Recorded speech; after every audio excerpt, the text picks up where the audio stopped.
Great day to be in the basement. It's great to see you. Thank you for being here. I'm sitting here in my actual basement, just emotionally hungover and yet simultaneously exhilarated from what we saw over the past couple of days in the NFL. When last we left each other, we were in the middle of the Seahawks-Rams game. It was just wrapping up. I was doing the Sunday night episode, and I had no idea what was going to happen. Oh man, and Lions versus Packers, and I cannot believe how it ended. I'm going to get to that shortly. I'm going to talk about the teams that did not get into the playoffs because I am not here for their crying and lamentations that we should have, we belong. And no, you don't. No one has ever not made the playoffs who deserves to be in. There's no deserve. We'll get to that in a second too. Kliff Kingsbury fired. How many people are at the party at Kliff Kingsbury's house right now? And how many of them are single women? Probably 90%. That might be the greatest thing that Kliff Kingsbury's ever heard. Change in Arizona, but great news for Kliff Kingsbury. I'll get into that. We have an awesome takes on takes today. They're heating up. They're heating up as we round into the postseason. We have a takes on takes. We have Brant awareness. We do what we always do, all right? And we always start with what I love, what I hate, and what's hilarious. Let's go. Come on.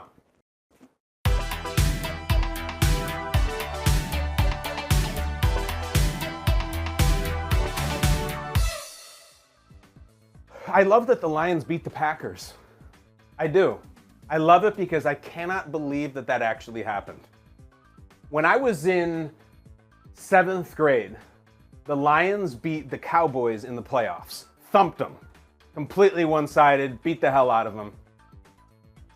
This win last night against the Packers was, I think, the biggest win since then. And I also think it was the biggest Lions win, second biggest Lions win of my lifetime. Last night, a game in which they were not eligible for the playoffs, in which they beat a floundering Packers team, was the second biggest Lions win of my entire lifetime. That's it. That's how massive that was. It's a terrible commentary on the Lions at large, but it's an amazing commentary on them right now in 2023. I cannot believe they won that game. Did you watch the whole thing? Did you wake up and see the headline, especially if you're on the East Coast and have to work this morning, that the Lions beat the Packers in Lambeau with Rodgers? Were you not shocked? Don't get me wrong.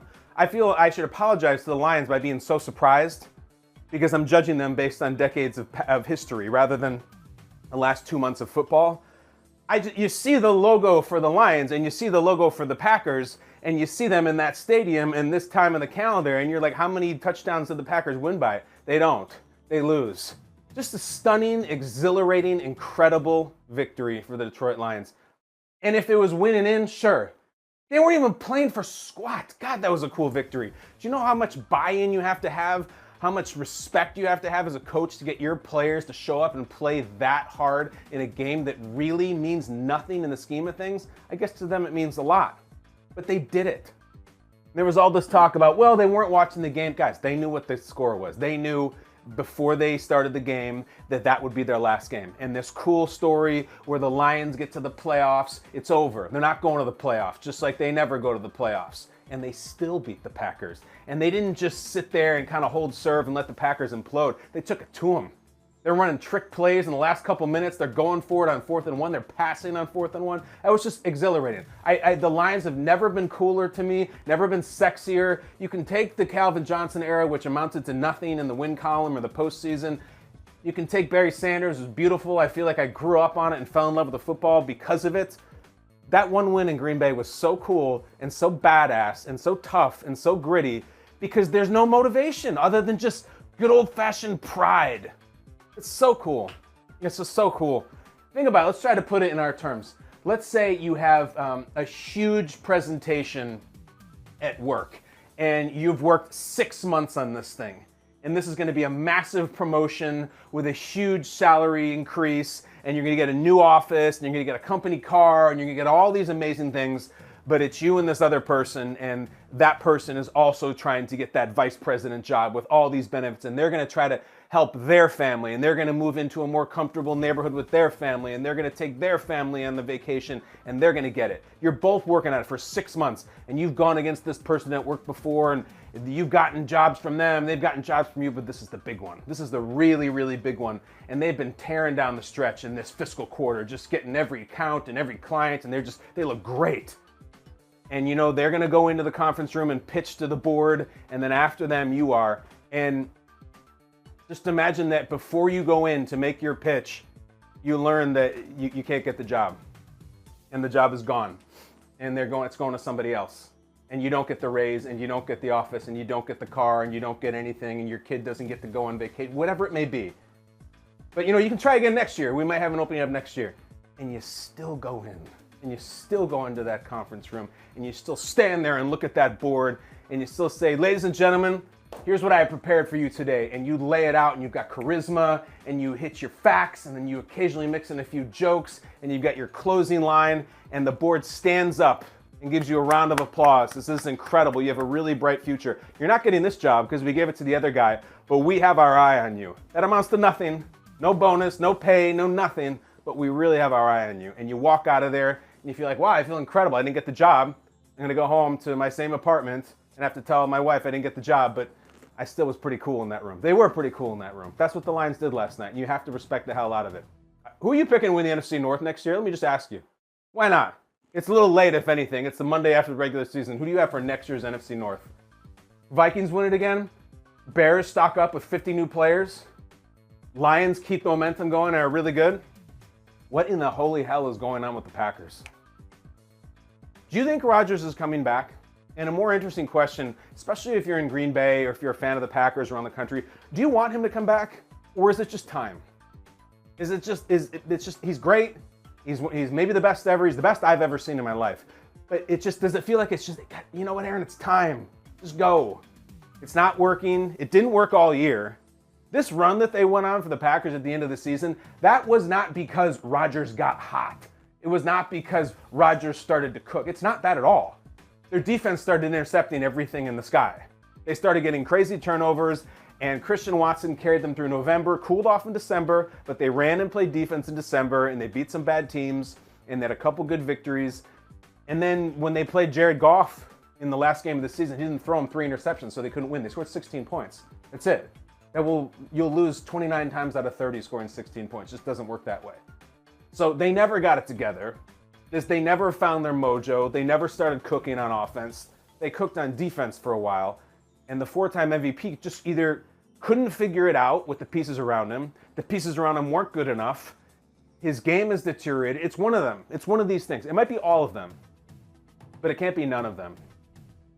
And I just thought they'd figure it out. Didn't you just think they would figure it out? Because they're the Packers, and they were playing the Lions. They're the team that always figures it out and the team that never figures it out. And that storyline was switched, and that was incredible. I love that the Lions won that game just for the pure change and the breath of fresh air and the shock and awe about the dumb blue Lion beat the green and yellow G, and they did it in a really important time in a really special place, and it's just stunning. Stunning. Out. Packers, done. 4th and 1, Jared Goff. Complete it, get off the field, see you later, retire if you want to, but you're done. I can't believe that happened. I'm still shocked, I'm still exhilarated by it. It's just the ending of the movie where you cannot believe it went that way, but you really like it. In fact, I love it. Let's get to what I hate though.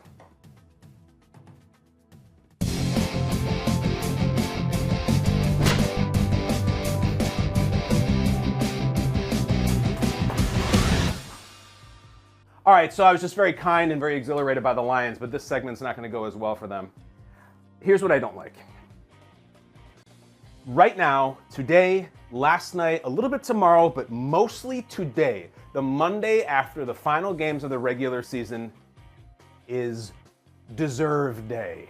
What's Deserve Day?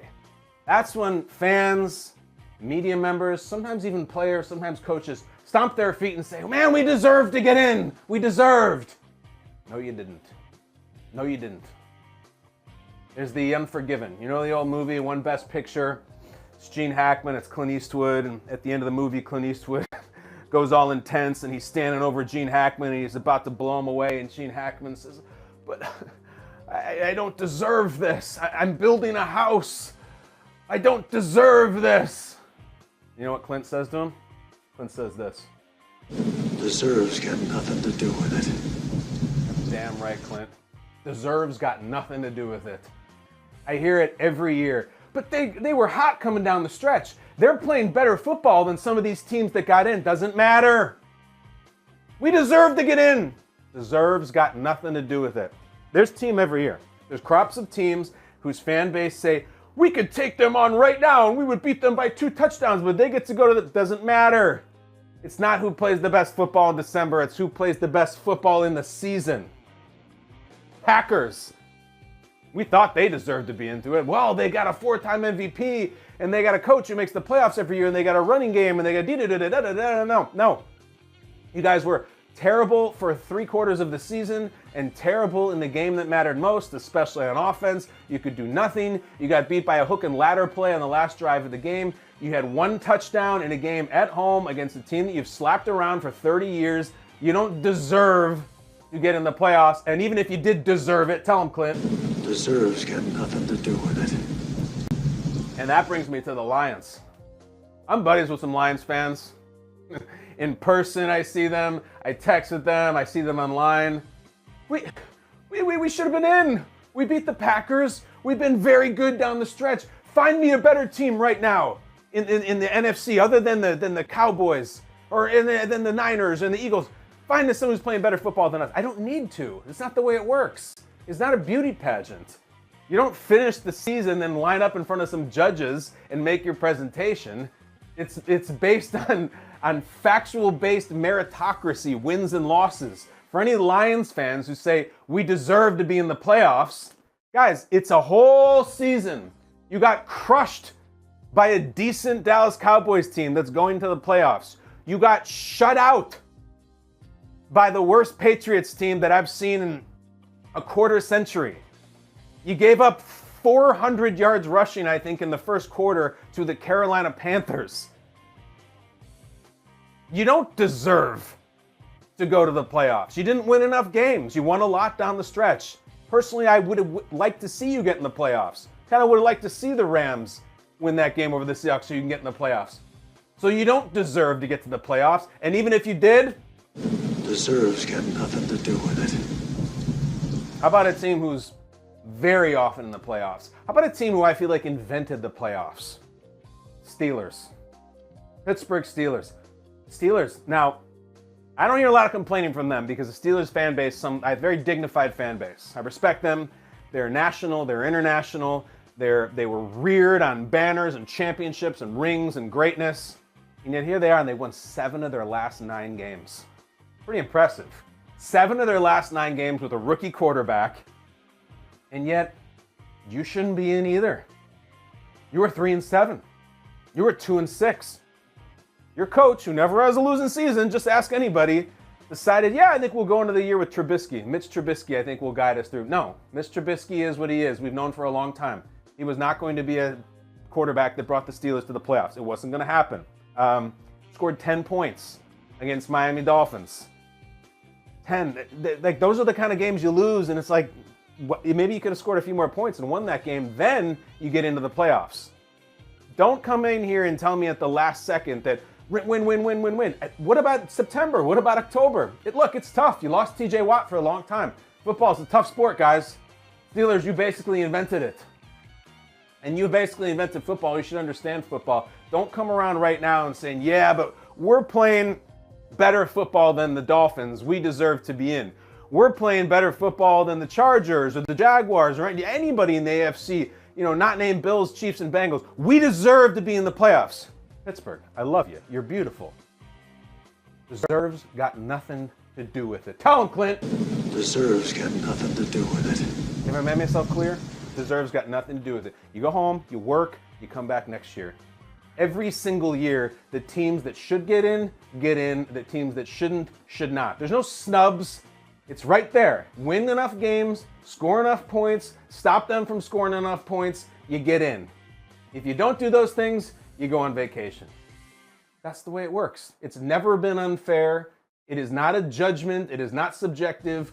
Win, get out of here. Win all year, not the last week, not the last month. I don't want to hear it. Deserves got nothing to do with it. Let's get, though, to what's hilarious. I like this topic.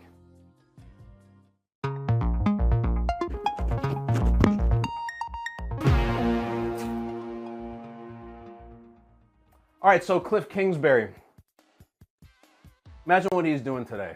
Let's say he's at home, and man, we lost again last night, and I got back really late at night, and I crashed, and I woke up, and I'm I'm having one of those green smoothie drinks in my cool desert house, and I get a call, and it's the owner of the Cardinals, Mr. Bidwell.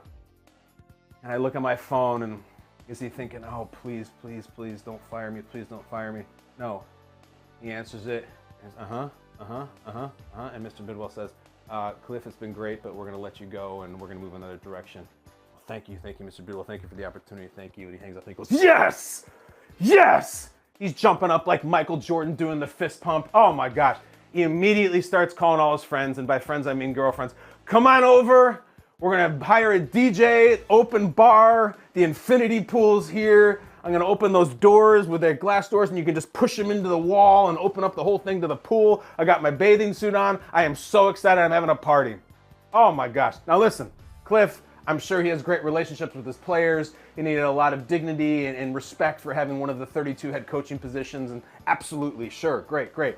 You really think that Kliff Kingsbury wanted to stay there in Arizona, especially given that he just signed a massive contract that the Cardinals will now have to pay out for years, for him to do nothing, for him to sit there and his chaise lounge and sip some sort of a pina colada with God knows who next to him? They'll pay him for that. Millions of dollars for that. The alternative would have been, Kliff, you know, we still believe in you. We're going to bring you back. Oh, great. So you're telling me that, all right, I'm going to return this year, and then I got to be at bleeping Indianapolis in a few weeks for the combine. I'm going to return this year. We're Kyler coming off a knee blowout in which he's probably going to need a year to get back up to speed and won't be the same explosiveness if we even get him back on the field. Who knows when? He's probably going to be cantankerous as hell. We already don't have a great relationship. We're already avoiding each other in the hallway, my suspicion. We don't text. We don't like each other. The working relationship is completely deteriorated, and that's just the quarterback. In the meantime, the GM, who also had an extension, Steve Keim, is away dealing with some sort of personal issue off the field. And we wish him luck. But I don't know what the front office situation is going to be. Are we replacing him? Can we even replace him? If so, what is the plan for the offseason? What are we going to do? I'm going to come back to that. I've had 3 cracks at this thing. We bottomed out. We had a terrible season. Oh, by the way, that was cataloged and documented on HBO for the entire season. So every time we got our head kicked in every week, they got to show my speech afterwards saying, guys, you know, we're just going to execute better, whatever the hell it is. I can put up with all that. I can run that back. Or they can fire me and I can go travel the world and date some Swiss model and get in my private plane while I collect $1 million checks for doing bupkis for the same employer. Yeah, I think I'm going to hope I get fired. It's an amazing thing. I didn't know that the Cardinals were going to do this. I knew the situation. I knew that they extended him and that they owe him a lot of money over a lot of years. So it's obviously a disaster. Terrible season. He and Kyler are not a thing. You've gotten 3 years. You haven't gotten to the playoffs. The GM I mentioned. So something's got to go. Kyler's not going to go. I don't know what's going to go on with Steve Keim, the GM, who I'm a huge fan of personally and professionally, and I wish him the best in luck, whatever he's dealing with. Or the coach has to go. You can't run that party back.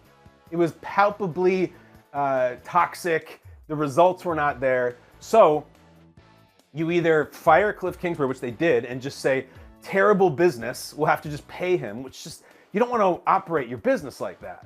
We're going to bring in a new coach, we have to pay him a bunch of money. Then we're still paying Kingsbury. It's just, I know they're an NFL franchise and they got money coming out of their ears. You don't want to run your business like that. It's terrible. Or you're like, no, like, we're not going to do that. Bring Kliff back. Bring him back, and we'll try year number 4 of this thing, and maybe we can sniff a wild card. But at least he'll be earning that money we pay him. Nope. That's how bad it was. That's how bad that they had to get rid of him. Because maybe they were hoping that Kliff would walk away. That Kliff would just say, listen, Kyler and I are not working out, and I feel it'd be best for me and this organization for me to just walk away. And then they say, great, quit. We won't have to pay you. That's their best case scenario. He wasn't quitting.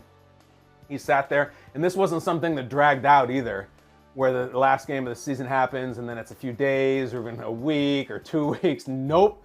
This thing happened, I don't know, about noon Eastern, which is 9 a.m. Pacific. They didn't have to think about squat. And the GM's not even in the building as far as I know. But my God, can you imagine what Kliff's doing right now? Kliff is probably hammered. Either that or he's like at some spa with some cucumbers on his eyes, or he has his own spa in his house. I just think he probably has a lot of friends over right now, and God bless him. He is probably so happy and so relieved to be done with that, to be paid out for years, and to now just the world is his oyster. Do whatever you want. You want to do some football? Sure. Consult a little bit or something. Dip your toe in a little college, watch some football, do this, do that, or not. Go to Indonesia and live for a couple years and do whatever the hell you want. Oh, that's great. Again, look, great relationships with his players.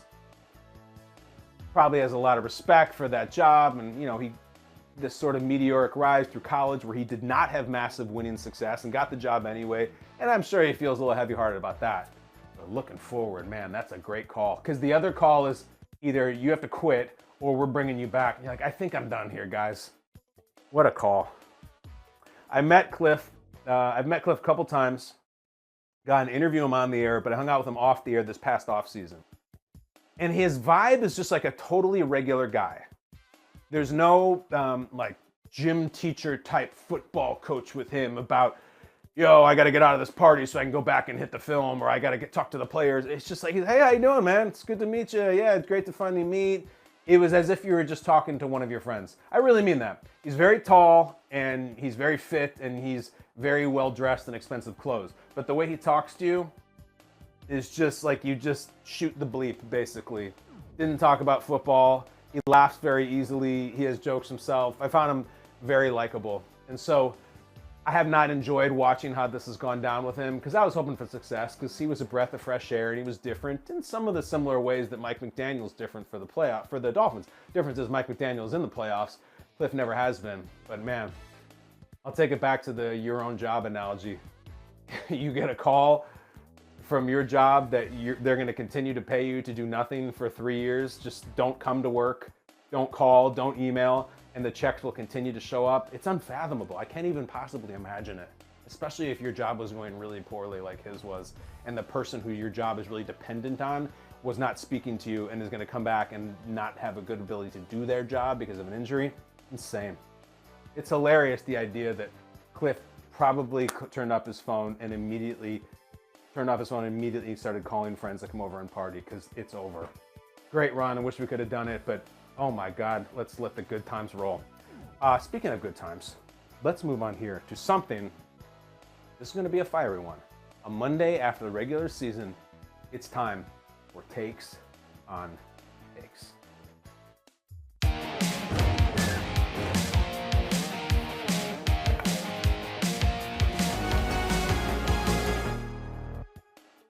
All right, I'm going to give my takes on the hot takes. It's very simple. I have numbers and we have categories: delivery, creativity, and heat. Those are the three things I'm looking for whatever provocateur or journalist or, blowhard, who the hell knows who we have here and there come up on this segment. I can tell you, actually, we have ESPN's First Takes, Stephen A. Smith. Have you heard of Stephen A. Smith? And Stephen A. has been 9 times in Takes on Takes. He's sub 500, though. He only has a 4-5 career record and averages a 7. Although he scored a 9 in each of his last 2 appearances. So he's getting hot. Stephen A. Smith takes issue with the freshly eliminated from playoff contention Packers quarterback, Aaron Rodgers. Stephen A. Smith, go get him. Going into the game, what does Aaron Rodgers do? Well, the memories have been great. I mean, no matter what. I mean, hey, it's been a good ride, and there's a lot of fun memories. That's how he was talking prior to the game. You wore an NFL uniform. If the star of the team, the franchise, who happens to be the quarterback, is talking like that before the damn game, after getting $50 million, after getting his bag, after making all of this noise over the last few years, what the hell would you be thinking? What would you be saying? Let me tell you what it is. Now, mind you, ain't never played football, never wanted to play football. Hell no. Legs too slim for that. I wasn't trying to play football. Skinny ankles? Okay, damn right. You too, don't act like you don't know. The point that I'm trying to make to you is this. You sit up there, I don't have to be a football player to know. If you on my team and you the face of the franchise and you talking like that, we got a problem. Going into the game. Now, all of that after the game is fine. But going into the game, one thought should have been in your mind. Man, we better win this damn game. We got business to handle. Ain't got time to be thinking about all of that. I got to do this. And that man was not doing that. I went the hell off. My man Pat McAfee brought me on the show. I mean, you're going off on Aaron Rodgers. I said, did I stutter? I said what the hell I said, and I meant it. How the hell you going in to the game with a playoff berth on the line, and you like, well, you know, the memories have been really, really nice. I mean, what? That last part was funny. Was the sidebar entirely necessary where Stephen A. talked about why he didn't play the game? What did he say? He had small ankles or something? You might not believe it from that clip, but I was having trouble hearing it despite how loud he was. With Rodgers, listen, I think it's hard to critique him for the way he talks about retirement because he's always asked about his retirement. He was always asked about that, and this is for 4 or 5 years now. And what I always respect about Rodgers, especially certainly in the media, is he always tries to answer every question as best as he can. He doesn't say we just have to execute better, or we're taking it one game at a time, or we're just trying to play complementary football. He really thinks, and he tries to answer. And if you say, "What are you thinking about your retirement?" he will sincerely tell you what he's thinking about his retirement. I also think that has been tougher this year because he's has less of a filter as the years go on. And I think he has known what time it is with this team from Jump Street. What I mean by that is I think he has always known this team doesn't have it. That this team is not a special team. That probably this team isn't a playoff team. Now, he says the right things in terms of, well, we just got to get hot, we can win one, and then we're getting all the help that we need. But I feel like there's never really been a twinkle in his eye, like when he has a special team and watch out for us. I don't think he was probably all that shocked last night that they lost that game, even at home in January in Lambeau to a dome team like the Lions. So when he talks about his retirement, I think he can't help but get a little whimsical because he knows, like, it's not happening. I'm not going to get fireworks and rainbows and ride out on a white horse and go to the Super Bowl in this last year. We don't have it on this team. Maybe I don't have it on this team. I think he knows football really well and can look around at any given moment during the season and say, yeah, this is not the group. And I think he's been dealing with that for the last 6 months, and he's known. So he's asked a lot about his retirement. He's candid about it. And also, I think he's a little nostalgic and melancholy because he knows could be his last season and this team doesn't have it. If you were to make me answer, force my hand and say, do I think Rodgers is coming back next year? I still think he is. Like 52% of me thinks that he's coming back. But that's not what this segment is about. I'm totally off track. Stephen A., it was loud Stephen A. today. We haven't had him in a while. He made me laugh at the end of it. And he had a pretty unique take, which is don't be getting all dopey and weepy about your retirement before a playoff game. So, listen, I'm just going to give him a good solid 7. I respect Stephen A.'s firepower, and this was not his 8 or 9 or 10. That'll be coming. Believe me, if the Cowboys lose this weekend against Tampa, it'll be must-see theater on Monday. We'll do takes on takes about Stephen A. We'll do a whole segment. He'll compete against himself. But we have to finish the segment here. Because across the table, I mean, of course, on ESPN's First Take, Michael Irvin, oh man, I never see these clips until you guys see it. It says here, Michael Irvin's going to come to the defense of the Cowboys. Defense of the Cowboys. They lost to the Commanders 26-6. The Commanders started a rookie quarterback. The Cowboys looked awful on offense across the board, like in no shape to start a playoff game. And it says Mike's going to come to their defense. I cannot wait. He needs to beat a 7. He averages a 6.7 on this segment. Michael Irvin, the floor is yours. Takes on takes.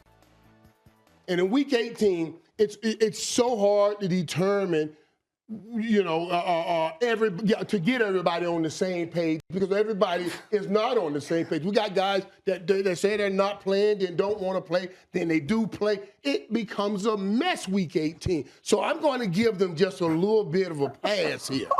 just a little bit of a pass because I do believe in the end this will help us win down in Tampa. I really do because Dallas played the worst game of the year yesterday. The worst game of the year yesterday. Now, there was nothing on the line. I have to remember this. I'm the one that's always standing here telling me it's not just skill, it's also will. You have to have a hunger for these games. And every time you go in a game, you got to match the hunger of the next man across from you. Dallas didn't do that yesterday.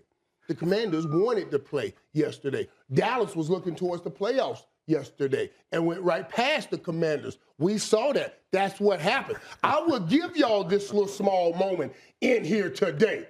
But the reality is we're on to Tampa. We have moved on to Tampa, and we're looking at Tom Brady as a gift. That's why I got on this red and green suit. Like Santa Claus, Tom finna deliver us a good win for the first round.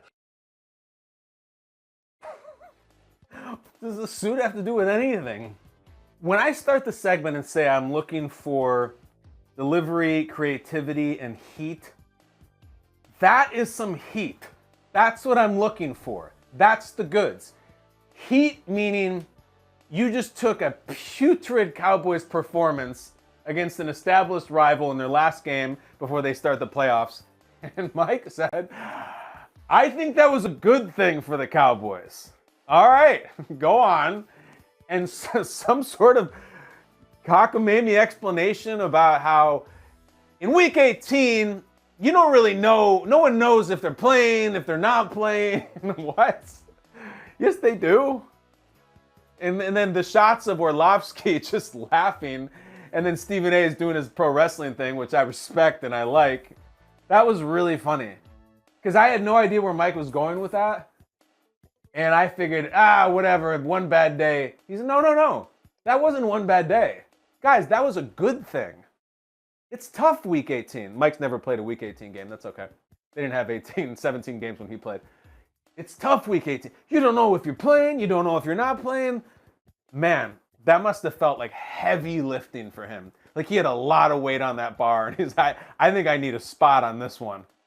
That was a terrible Cowboys game. And he says it's a good thing. And then stuck the landing with it 3 weeks late Santa Claus reference in reference to his own wardrobe. Guys, am I going to do it? Am I going to do it? I can't. Yeah. No, I'm not going to do it. I'm going to give him a 9. Michael Irvin gets the win, 9 over a 7. Made me laugh. Delivery's great. The comedy was there. The heat was definitely there.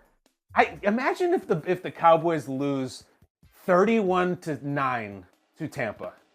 What is Michael Irvin going to say? If your media presence and so much of what people look to you for is thoughts of positivity on the Cowboys, what do you say? Like, I would love to look up what he said last year after they melted down against San Francisco, but at least that was like on the game-winning drive and they just messed up this very awkward sequence. What if they just get crushed? What if Dak throws 3 interceptions with a pick 6 and they get destroyed by a very middling Tampa Bay Buccaneers team? That'll be great. That'll be great. In the meantime, there's a win for the Cowboys. 9-7, Michael Irvin beats Stephen A. Smith, and the win is for all of humanity when we get Michael Flynn on camera. Let's go to Brant Awareness.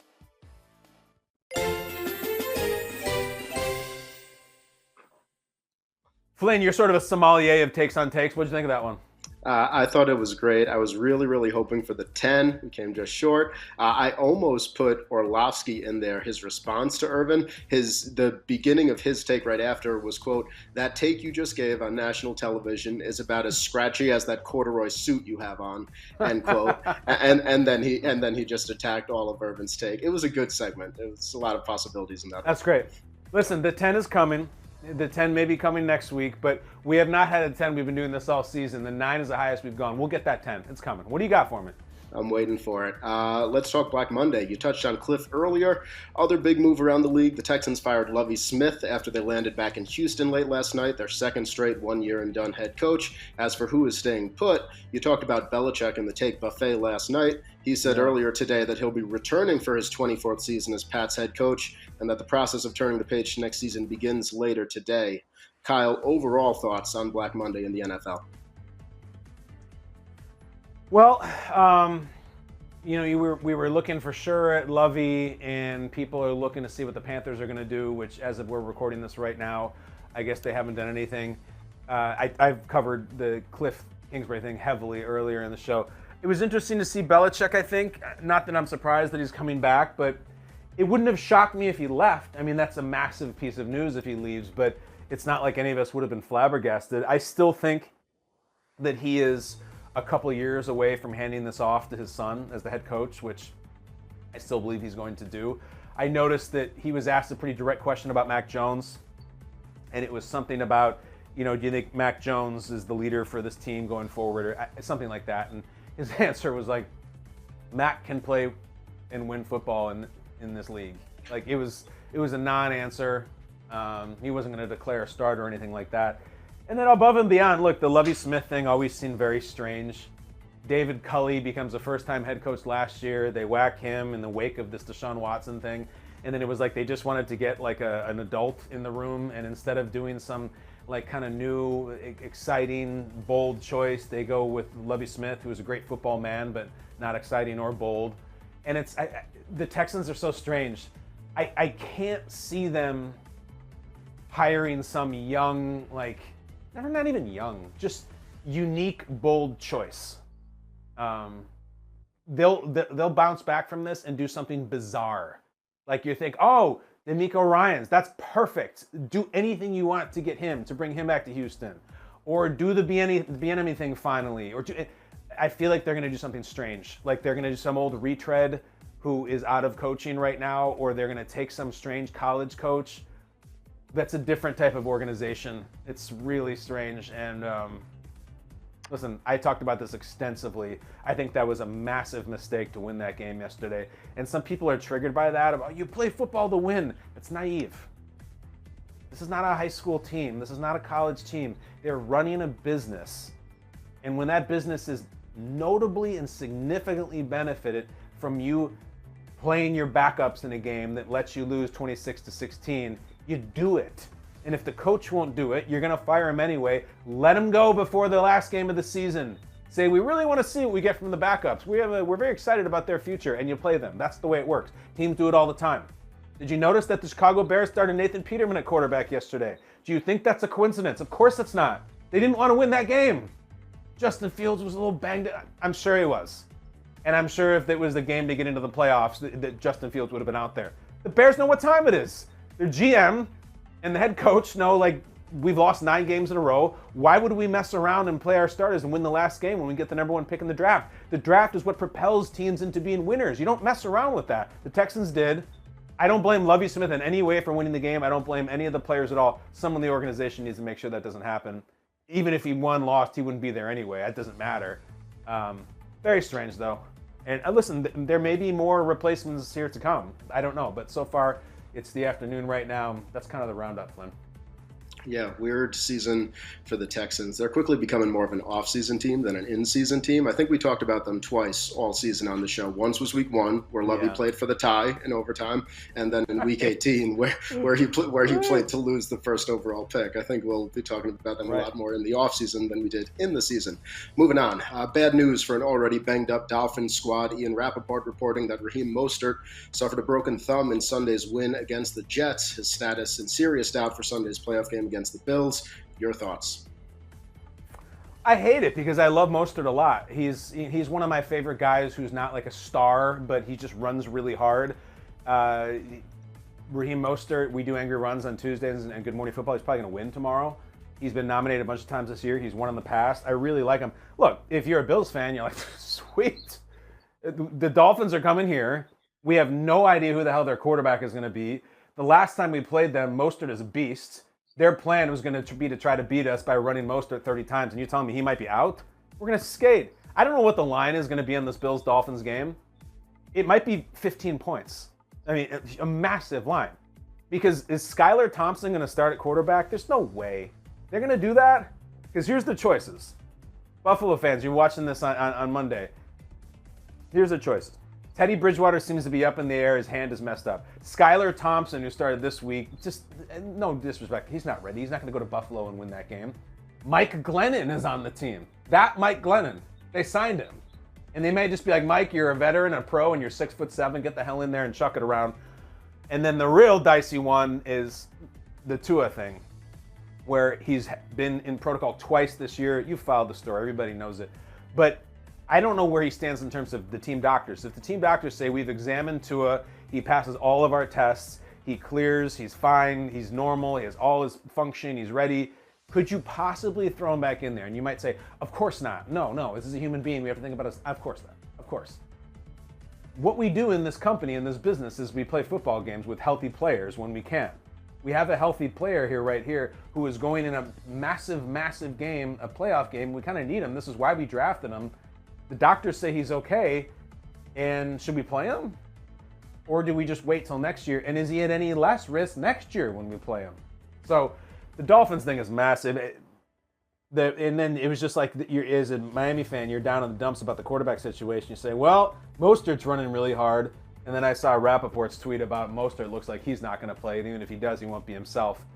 I think the takeaway is this is a really bad luck for the Dolphins this year with injuries. And I really can't fathom any scenario where the Dolphins beat the Bills any given Sunday on and on, especially with divisional opponents.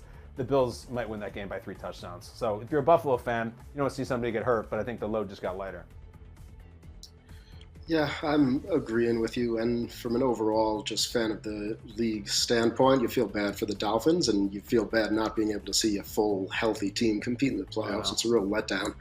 Finally, if you made it this far in your fantasy league, you know that the Bills-Bengals game being canceled had repercussions on playoffs and championship games everywhere. One league decided their championship by drafting players from their fantasy team onto a Madden team and watching a simulation between the two teams. And we have a video. Take a look and a listen. All right. Oh my God. He's gonna throw some stupid pass. Throw the ball! Whoa! Oh my God! No! So to explain what you just saw, it was the fourth quarter. There's about 90 seconds left, and I believe it was a 3-point game, and they're driving. It's 4th and 10. He completes the pass and then gets hit and fumbles and is recovered by the other team, and that guy lost his championship game because of Madden. So let's say in my fantasy team, I had Justin Herbert and DeAndre Hopkins and Saquon and George Kittle, whoever, that's my team basically. I go to Madden and I put all those players on one team, just with the offensive line, who cares? And the defense, I guess, would be my fantasy defense as well. And then you play against each other, and whoever wins the game straight up in a Madden simulation, you win the fantasy league? Yep, that's exactly what it was. And it's not playing against each other. They had no control over the teams. You just let the computer decide who's going to win that game and let it face itself. It's kind of exciting to watch. Yeah. To actually sit there and watch a Madden game and have beers and snacks and stuff. You know, look, we're in this golden age of fantasy league creativity, Flynn. Like, listen, I've been in the same league like we started our league in 2002. So 21 years in the league, and it's just like, there's just trash talking, at least there used to be when we cared.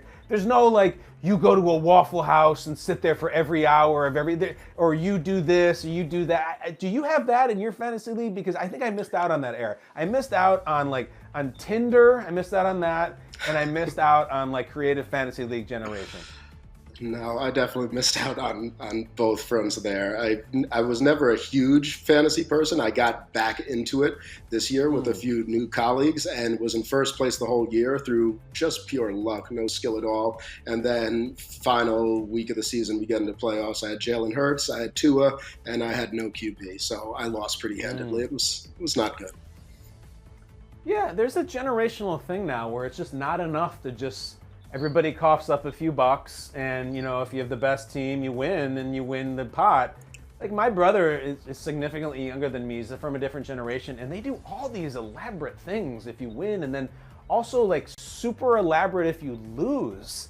And it must be nice to not have any kids, or just be kind of starting your career where we have time to be like, I'm going to spend 2 hours thinking about what the person, not even who wins, who loses our fantasy league should do. Isn't that insane? It's absolutely insane. I barely have time to set my lineup as it is. I can't imagine having to put actual stakes on things and making the time for it.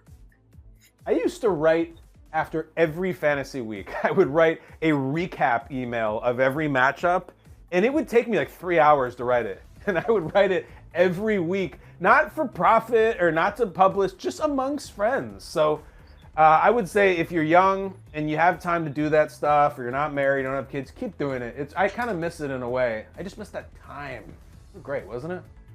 It was so great. Yep. It was. All right, but we're out of it. Flynn, give us a live on-the-air update. Are we expecting Josh Allen on Kyle Brandt's basement tomorrow? We are leaning towards yes. I think there will be an appearance by Josh Allen on Kyle Brandt's basement tomorrow. Well, that's good. If you have Josh Allen on your fantasy team, you probably did pretty well. Flynn, we'll see you tomorrow. I got to throw a dart. Let's go to the Sky Cam. Tomorrow will be a Josh Allen Tuesday, we hope. Probably the biggest one we've ever had because we have a lot of ground to cover. We missed them last week. We have a playoff game this week.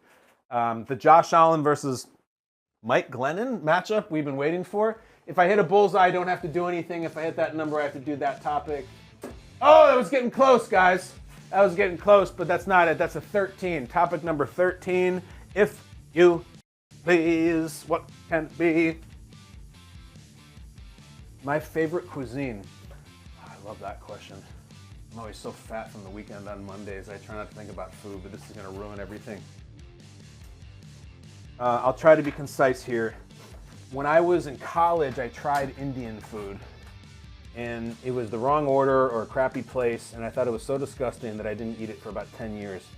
Now my wife and I get excited and start texting each other in the middle of the day about Indian food tonight. It's what happens when you get a little bit older. You get that excited about whatever takeout food you're gonna get. Indian food, I love it. Look, I love every cuisine pretty much, but there's like a vibe in our house when it's Indian food night. And we're also just so basic. We just get chicken tikka masala and garlic naan, which if you don't know Indian food is like getting Italian and being like, I'll have the spaghetti and meatballs, please, sir. It's just so basic and so I've gone and ordered at Indian restaurants and you can actually hear the server rolling their eyes when you order the chicken tikka masala. Don't care. It's unbelievably orange and delicious and spicy and creamy and just, oh God, it's so good. I'm gonna have to eat it tonight. Indian food, that's it. But right now, all I want to say is thank you guys for being here. Please come by tomorrow. The basement's always open for you. It's likely a Josh Allen Tuesday. All kinds of things to talk about. It's playoff season. This is why we're sports fans for right now. Thank you. You could have gone a lot of places. You came to the basement. Now please go out of the basement. If you don't mind, exit through the garage. Close the door on your way out. See you tomorrow, guys.